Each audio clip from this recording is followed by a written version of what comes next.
नमस्कार बच्चों, आज हम हिंदी पाठ्य पुस्तक भूमिका उसका सेकंड चैप्टर सियानी बुआ पढ़ेंगे। ये एक कहानी है।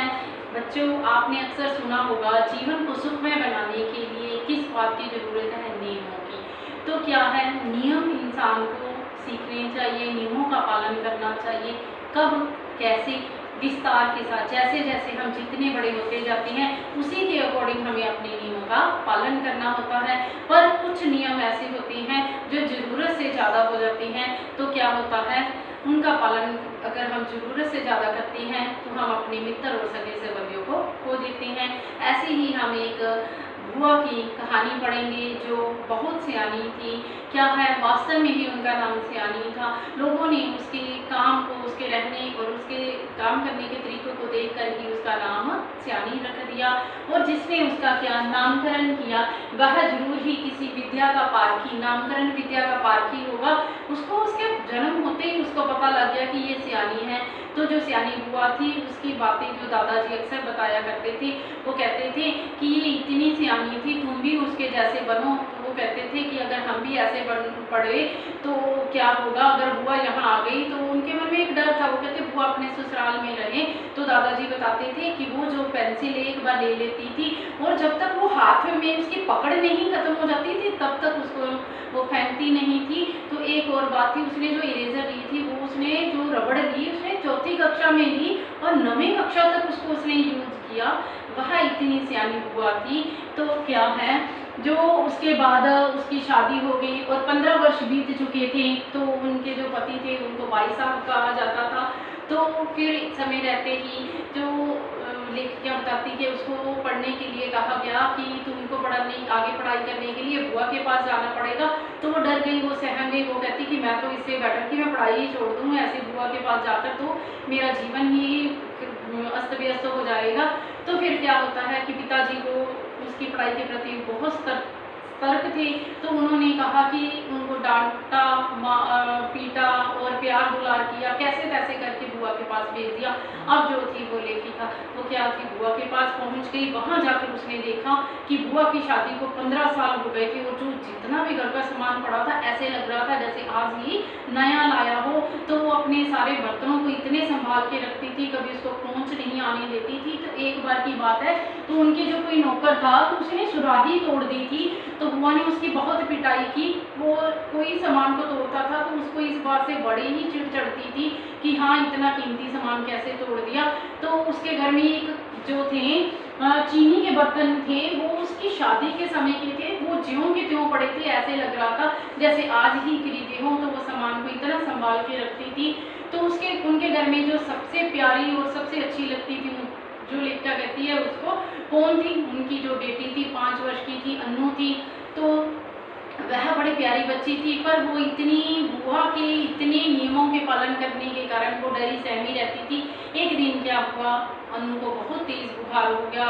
जो जवार भी उसको बहुत बुरी तरह से घेर लिया, पर ऐसे लग रहा था कि जवार के कीटाणु तो कम हो, बुआ के जो उसके रोग धाप के कीटाणु ज़्यादा महसूस हो रहे थे।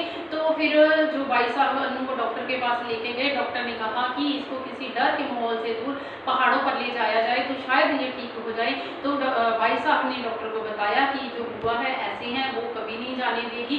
तो फिर डॉक्टर ने बुआ जी को कहा कि इनकी माँ साथ में नहीं जाएगी इलाज करने के लिए। तो बुआ ने पहले तो माने नहीं, पर वो डॉक्टर को कैसे मना कर सकती थी। तो फिर अगले दिन क्या हुआ, भाई साहब और एक डॉक्टर को लेकर और अन्नू को लेकर के पहाड़ की तरफ चल पड़े। तो वहाँ जाते हुए बुआ ने बहुत सारी अपनी इतनी ज़्यादा लिस्ट बना दी कि तुम इतने बजे उठोगे, ये क्या खाओगे, अन्नू का ऐसे ध्यान रखोगे, जो कपड़े मैंने आज के लिए, कल के लिए, परसों के लिए निकाले हैं तुम इन्हीं कपड़ों को पहनोगे, आज तुम क्या खाओगे, कल क्या खाओगे।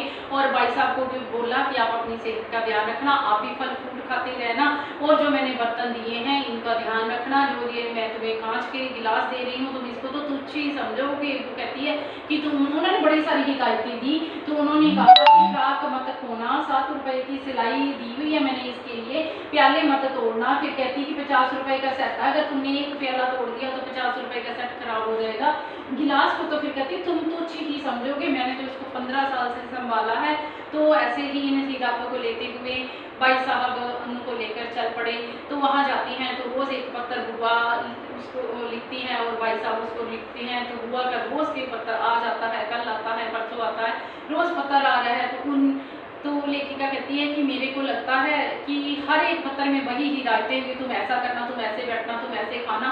तो कहती कि मैं तो कहती हूँ कि भाई साहब को ऐसा कर लेना चाहिए, एक पत्र को लेके और गत्ते पर चिपका ले और रोज़ उसको पढ़ता रहे, रोज़ पत्र की क्या ज़रूरत है। ऐसे करते करते जो था महीना बीत गया, भाई साहब का कोई पता नहीं आया, आज नहीं आया, कल नहीं आया। वो देखते देखते बुआ जी बड़ी परेशान होगी।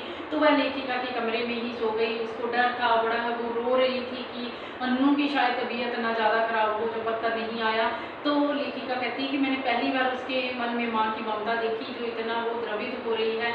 तो फिर अचानक से जब रात को भी वो अन्नू के सपने देखती रही कि वो कहती, सुबह उठ के अनु को कहती है कि भाई साहब अकेले आ रहे हैं, उनकी आंखें लाल है, अनु साथ में नहीं है, अनु खत्म हो गई है, ऐसा बोलती है। फिर ऐसे करते करते जो है लेखिका बड़ी हैरान होती है, कहती कि इनके मन में एक दया की भावना भी है, एक मां की भावना भी है। तो ऐसा सोचती थी। उतनी देर में नौकर आता है, वो भाई साहब का पत्थर आके देता है और वो जब पत्थर पड़ती है बुआ जी, तो बुआ जी बड़े एकदम पत्थर को पढ़ती है, रोना शुरू कर देती है। तो लेखिका पत्थर को कैसे कैसे करके खुद पढ़ती है और उसमें देख जैसे जैसे पढ़ती जाती है उसमें लिखा है कि तुम दुख ना मनाना, कि जो वस्तु है एक दिन उसको ख़त्म ही होना है। ऐसे करते करते लेखिका बड़ी परेशान हो जाती है, उसकी आंखों में आंखें आनी शुरू हो जाती है। उसको लगता है कि अनु मर चुकी है। तो उसने पहली बार ऐसे किसी का पत्थर पढ़ा है जिसमें कोई मर चुका होता है। ऐसे पढ़ते पढ़ते धीरे धीरे वो अगली लास्ट लाइन जब पढ़ती है तो उसमें लिखा होता है कि तुम्हारा एक प्याला टूट गया और जिसके कारण तेरा 50 रुपये का सेट खराब हो गया है। तो ऐसे जैसे ही लेखिका ने पढ़ा तो वह बड़े जोर से हंस पड़ती है। तो ऐसे ही करते सुनते बुआ जी भी साथ में खड़े होते, वो भी हंस पड़ते हैं। तो फिर लेखिका कहती हैं कि जो नियम होते हैं उसका भी एक अपनी उसकी लिमिट होती है। अगर हम ज़रूरत से ज़्यादा नियमों का पालन करते हैं तो क्या होता है, दुख का कई बार वो कारण बन जाती हैं।